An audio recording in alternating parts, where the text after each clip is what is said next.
जय बोलिए त्रिकालवर्ती त्रैलोक पूज विश्वाराध्य पंच परमेष्ठी भगवान की, अनंत अनंत सिद्ध परमेष्ठी भगवान की, वर्तमान जिन शासन नायक श्री वर्धमान महावीर भगवान की, परम पूज्य आचार्य भगवान श्री समंत्रभद्र स्वामी मुनि महाराज की, परम पूज्य सिद्धांत चक्रवर्ती आचार्य गुरुदेव श्री विद्यानंद जी मुनि महाराज की, विश्व कल्याणकारक अहिंसा प्रधान श्रीमद विश्व धर्म की, जैनम जयतु शासनम विश्व कल्याणकारकम।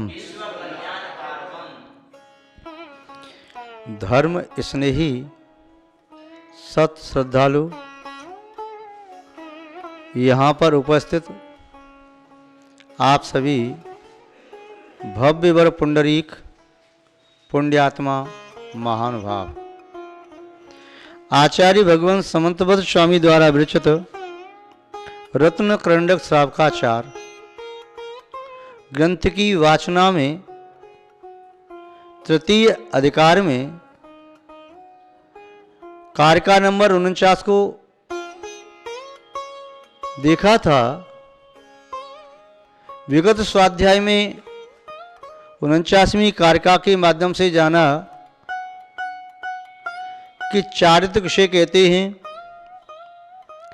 हिंसा, झूठ, चोरी, कुशील, परिग्रह, इन 5 पापों का परित्याग करना समय ज्ञानी का चारित्र कहलाता है।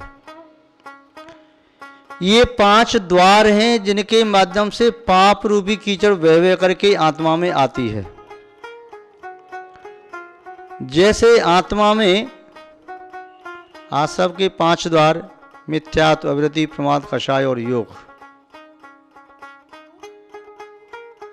ऐसे ही ये 5 पाप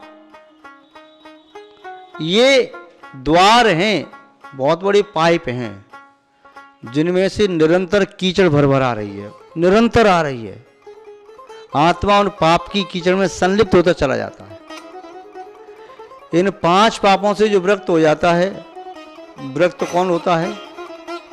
संजी, जिसके पास समीचीन ज्ञान है, संज्ञानी, सम्यक ज्ञानी, वह जानता है कि ये पाप है, मेरी आत्मा को दुख देने वाला है, इसे मुझे छोड़ना है। पाप मेरी आत्मा के लिए हितकारक कभी भी, कहीं भी, कैसे भी हो नहीं सकता। पुण्य कभी किसी जीव को दगा नहीं देता और पाप कभी किसी का सगा नहीं होता। पाप चाहे किसने भी किया हो, चाहे देव करे या नारकी, त्रंच करे या मनुष्य, अमीर करे या गरीब, कुलीन करे या नीच कुली, सुंदर करे या असुंदर, विद्वान करे या मूर्ख, पाप तो एक ऐसा अग्नि का गोला है जो इससे खेलेगा वह जलेगा। पाप तो विष मिश्रित भोजन सामग्री है, जो भी भक्षण करेगा मरेगा। पाप तो अस्त्र शस्त्र के साथ वाल कीड़ा कंडे का नाम है। छोटा बालक अस्त्र शस्त्रों के बीच में यदि वाल कीड़ा करेगा तो अपने अंग उपांग को भंग करके ही उठेगा। पाप जब आता है तब समझ में नहीं आता कि पाप आ रहा है। जब पाप आत्मा में जम जाता है, अपनी सत्ता जमा करके दुख देता है, तब लगता है पाप भी कोई चीज है। व्यक्ति पुण्य के उदय में पाप का बहुत अर्जन कर लेता है, उसमें उसे भान नहीं होता। जब तक पुण्य का उदय आता है तब तक पाप भी चुपचाप आता चला जाता है। जैसे किसी घर में घर का मालिक या घर में लोग जग रहे हों, बाल बच्चे चर्चा कर रही हों, युवा व्यक्ति सोई नहीं, अभी 10, 11, 12 बजे हैं, घर में चर्चा हो रही है, इधर से शोरगुल आ रहा है, इधर से शोरगुल आ रहा, चोर चुपचाप पीछे से आ भी जाएगा घर में, पीछे वाले गेट से, आगे वाले गेट से दरवाजा कहीं खुला रह गया, वो आ भी जाएगा तो चोरी नहीं करेगा, चुपचाप छुपके बैठता चला जाएगा। और जैसे ही घर वाले सोए तो या तो उन्हें वहीं की वहीं बंद कर दिया, कमरे के बाहर निकल ना पाए, बाहर से सब सामान लूट के ले गए, या कई बार भी बदमाश घर वालों को मार काट करके डाल गई और सब लूटपाट करके ले गए। अथवा ऐसा भी होता है भी सो रही हैं तो सोते रह जाएं, ये सामान सिमट के ले जाएं। जब व्यक्ति पुण्य का फल भोग रहा होता है उस समय उसे एहसास नहीं होता कि पाप मेरे साथ आ रहा है, आ रहा है, आ रहा है। उसका उपयोग पुण्य पर रहता है, पुण्य के फल पर रहता है। किंतु जब पुण्य का फल खत्म हो जाता है, जब पाप का उदय आता है, तब लगता है ये कहां से आ गया, आया कहां से? पूर्व में तूने ही तो बांधा था कर्म को, तूने ही तो पाप को बुलाया था। बिना बुलाए कोई भी कर्म आत्मा में आता ही नहीं, बुलाया तो आगे। महान भाव। ये पाप जब तक पाप नहीं लगता है तब तक पाप से विरक्ति नहीं होती। जब ये पाप लगने लगता है तब फिर पाप करने का मन नहीं होता। व्यक्ति कितना भी कहे कि इस पाप को कर ले, वरना करूंगा नहीं मैं पाप को। और जब तक व्यक्ति पाप को पुण्य रूप अच्छा मानता है, अरे क्या होता है, कुछ नहीं, ये चलता है। कहीं कुसंगति में पड़ गया, गंदा शंदा खाने लग गया, गंदी क्रिया चेष्टा करने लगा, या और भी कोई पाप की बात है, बस कहता मुझसे नहीं होता ऐसा पुण्य का काम, मैं नहीं कर सकता, ये पाप मुझसे नहीं छूटता। अभी कह रहा है नहीं छूटता। जब कर्मों की मार पड़ेगी तो क्या नहीं छूटता और क्या नहीं होता सब समझ में आ जाता है। जो व्यक्ति अंडा मांस शराब का सेवन करता है, स्मोकिंग करता है, उससे को ये छोड़ दे, बहुत पाप लगता है, तेरा शरीर भी खराब हो जाएगा, कहीं कैंसर हो गया, कोई और बीमारी हो गई, क्यों बेमौत मरता है, क्यों अपने परिवार को बर्बाद करता है, क्यों परिवार को दर दर का भिखारी बनाता है, मान जा। वैसे नहीं छूटता, मैं नहीं छोड़ सकता। भैया चल तू मंदिर जाना प्रारंभ तो कर, हो सकता है मंदिर जाना शुरू करेगा, धीमे धीमे छूट जाएगा तो ये शक्ति मिलेगी। मेरी बस का नहीं, मैं मंदिर नहीं जा सकता। अभिषेक कर ले भैया, मैं नहीं कर सकता, तो मेरे पीछे पड़ गई हो, चैन से घर में रहने नहीं दोगे मुझे। वो झुंझे ला कर के घर वालों पर ऐसे दहाड़ता है, शेर की तरह से भूखा सिर दहाड़ता हो। घर वाले कुछ नहीं कह पाते। साल 2 साल 5 साल 10 साल, ज़्यादा 12 साल 15 साल 20 साल पी करके शराब, गुर्दे हो गए खराब, पड़े अस्पताल में, घर में कुछ बचा नहीं, पीने में सब बर्बाद कर दिया, व्यापार किया नहीं, कुसंगति में चल करके सब कुछ ला करके घर का आभूषण तक गिरवी रख दिया, बेच दिया, बर्तनों की नौबत आ गई, पड़े अस्पताल में, कैंसर हो गया, लास्ट स्टेज है। डॉक्टर कह रहा है अब तो भगवान से दुआ करो ये बच्चे आए। अब आंखों में आंसू भर के देख रहा है परिवार वालों को, वही बाल बच्चे, वही पत्नी जब आनंद से रहते थे आज बिलख रही हैं, कुछ कर नहीं सकते, और ये भी अब कर नहीं सकता। अब पुण्य करने का समय निकल गया, अब क्या करें। पाप का फल जब सामने से आया, क्यों पाप जब फल देता है तो एक तरफ से नहीं देता है, चारों तरफ से घेर करके पाप मारता है। कहीं जगह न मिल जाए भागने के लिए तो पाप जब तक नहीं मारता तब तक तो खड़ा रहता शांत। जब पाप की पूरी सेना आ जाती है तो चारों तरफ से पाप आत्मा को घेर लेता है, तब फिर कच देता है। व्यक्ति कहता है महाराज चारों तरफ से मैं परेशान हूँ, शरीर से परेशान, व्यापार नहीं चल रहा तो परेशान, रिश्तेदारों से परेशान, घर में गृह क्लेश चल रहा है उससे परेशान, प्रतिष्ठा पर अब तो बट्टा लगने लगा, क्या करूं, जहर खा के मर जाऊं, आत्महत्या कर लूं, क्या करूं। भाई ऐसे शब्द कहने की नौबत क्यों आई? पहले से पुण्य के उदय में सचेत क्यों नहीं हुआ? क्यों पाप करता रहा? अब पाप करके तूने अपना घड़ा भर लिया, अब तो इस शरीर को छोड़ना चाहता है। शरीर के छोड़ने से क्या पाप छूट जाएंगे?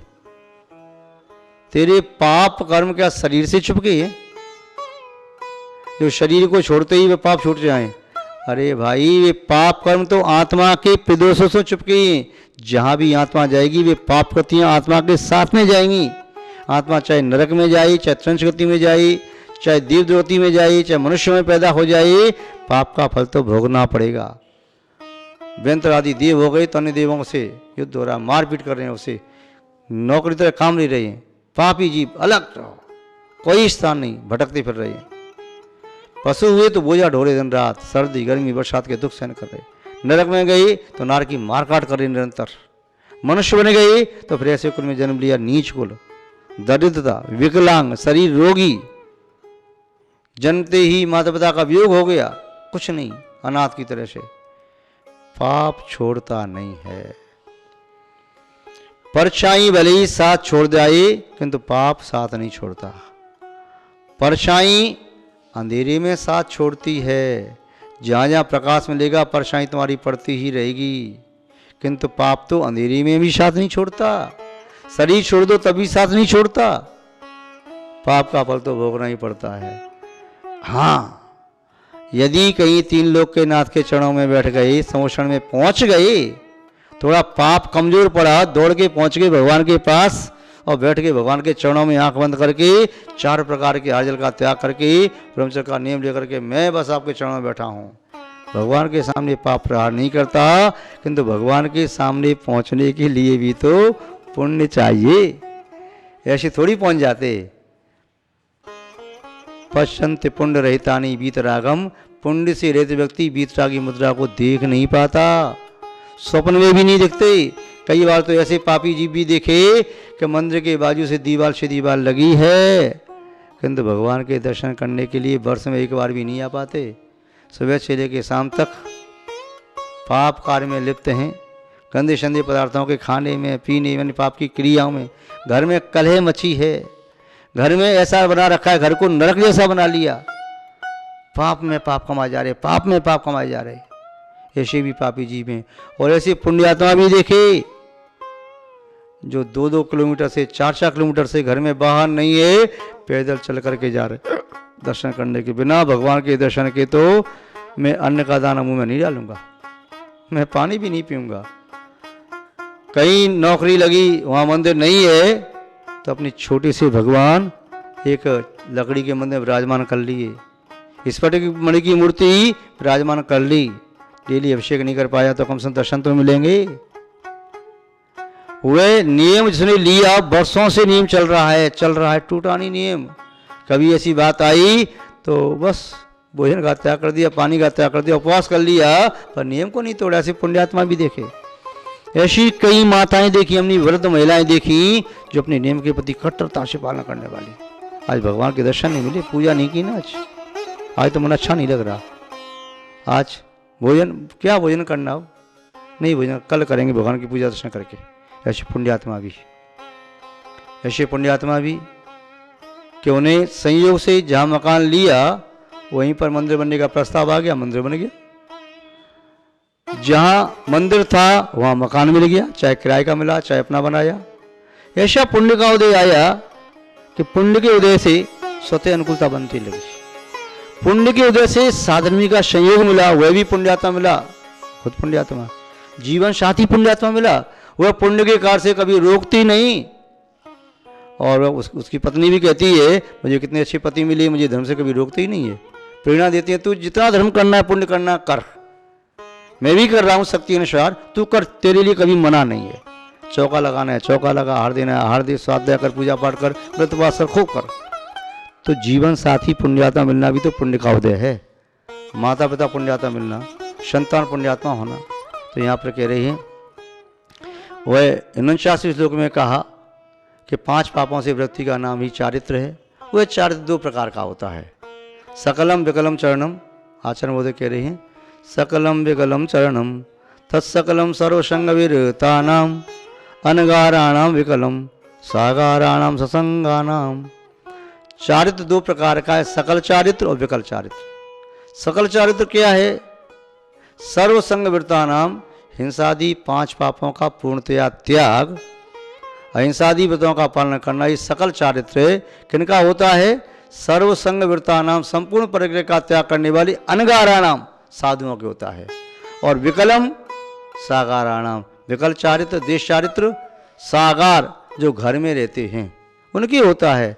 ससंगानाम, परिग्रह आदि भी रखते हैं, हिंसादि 5 पापों का एक देश त्याग किया है, वे ग्रस्त हैं, अनुमति बनते हैं, घर में आरंभ सारंभ करते हैं और क्रिया करते हैं, भगवान की पूजा पाठ भी करते, स्वाध्याय भी करते, दान भी देते, पर्वों में शीलवत का पालन भी करते हैं, उपवास आदि भी करते हैं, ब्रह्मकल्प का जाप आदि भी लगाते हैं, तीर्थ यात्रा भी करते हैं, सब पुण्य की क्रिया करते हैं। फिर भी घर में रह करके थोड़ा बहुत पाप भी होता है, फिर बचने का प्रयास करते हैं, वे ग्रस्त हैं, जो निवृत्तों का पालन करते हैं। और जो पापों को पूर्ण तरह त्याग दें तो वे समण अनगार। तो यहाँ पर आचार्य महोदय ने रत्नकंडक साहब का आचार है, श्रावकों की आचार संहिता बता रहे हैं, साधुओं की आचार संहिता मूलाचार आदि ग्रंथों में से देख करके आचरण की जा सकती है। किंतु यह बताया कि जब तक संपूर्ण पापों का त्याग करने का सामर्थ्य नहीं है, जब तक संपूर्ण पापों को नहीं छोड़ सकते, तब तक पापों को थोड़ा थोड़ा छोड़ते जाओ। जैसे उदाहरण के रूप में उत्तम तो यही है कि रात्रि में 4 प्रकार के आर्जल का त्याग करो। नहीं कर पा रहे तो भैया ये काम करो, पहले अन्न का त्याग कर दो, अन्न की वस्तु नहीं खाऊंगा। अन्न का भी त्याग आजीवन नहीं कर पाऊंगा मैं, कोई बात नहीं, 5 साल करो, 3 साल करो, 2 साल करो, 1 साल करो, 6 महीने करो, 4 महीने, 2 महीने, 1 महीने करो, इतना अन्न का त्याग करो। जमीकंद का त्याग करना चाहिए, जमीकंद खाने वाला कृष्णलिशा वाला होता है, अश्वगति का पात्र होता है, त्याग कर दो। महाराज जी जमीकंद बिना कैसे काम चलेगा? चलो, पूरी नहीं छोड़ सकते हो, थोड़ी थोड़ी छोड़ो, आजीवन नहीं छोड़ सकते हो, सालों में छोड़ो, महीनों में छोड़ो, दिनों में छोड़ो। इतना ही नियम ले लो कि आज मेरा जमीकंद का त्याग है, आज मेरा रात्रि का त्याग है, जल का भी त्याग है। एक दिन का भी नियम लिया तो कुछ तो पुण्य मिला। आज पालन हो गया तो कल के लिए उत्साह बन जाएगा, मैंने एक दिन के लिए जमीकंद नहीं खाया, एक दिन मैंने रात्रि में पानी भी नहीं पिया, अब मैं अगले दिन भी नियम ले सकता हूँ। और दूसरा नियम भी ले सकते, बहुत सरल, कि मैं शाम के 6 बजे से सुबह के 6 बजे तक या शाम के 7 बजे सुबह के 7 बजे तक जमीकंद का समझ खाद्यान्न का त्याग करता हूँ। यदि जो व्यक्ति रात्रि में अन्न जल आदि सब त्याग कर देता है तो उसे भी साल में 6 महीने के उपवास का फल मिल जाता है। यदि 6 महीने उपवास वैसे आप नहीं कर पाओ, इतना छोड़ दिया आपने, 4 प्रकार के आर्जल का त्याग कर दिया, निर्जल रखा आपने 12 घंटे, डेली 12 घंटे का त्याग करते हो, तो साल में 6 महीने का उपवास तो हो गया आपका सही था। तो आचार्य महोदय कह रहे हैं कि जो मुनियों का चारित्र पालन करने में असमर्थ हैं, उन्हें श्रावकों का चारित्र पालन करने का अभ्यास करना चाहिए। और करत करत अभ्यास करने से व्यक्ति अपने व्रतों में निष्णात होता है, परिपक्व होता है, और शनि शनि पापों से मुक्त हो जाता है। और पापों से मुक्त हुआ व्यक्ति फिर उसका पुण्य भी छूट जाता है, और वह पुण्य के फलस्वरूप अनंत और सिद्ध अवस्था को प्राप्त करता है। आप सभी शक्ति अनुसार उस चारित्र का पालन करें।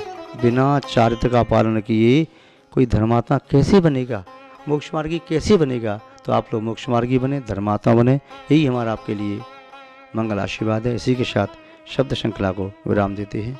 जय बोलिए श्री शांतनाथ भगवान की, परम पूज्य आचार्य गुरुदेव श्री विद्यानंद जी महाराज की, अहिंसामय विश्व धर्म की।